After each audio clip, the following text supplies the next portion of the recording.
In front of me is REALME C63, and today I would like to show you how you can change default apps.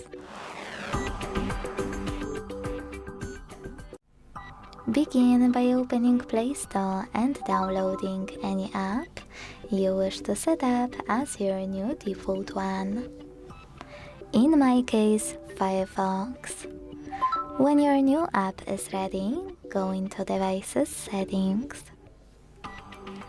In them, scroll down a tiny bit to hit Apps.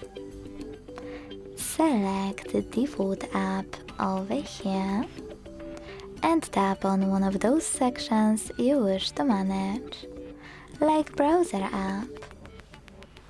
Now click on an app you wish to apply as your new default one, and when you finished, go back.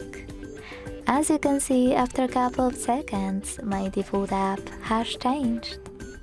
If you want to, you can also scroll all the way down to click Opening Links option and tap on this switcher next to Instant Apps to disable or enable this option. You can even tap on any app and use this switcher over here. Thanks so much for watching. If you enjoyed this video, leave a like, comment and subscribe. Bye!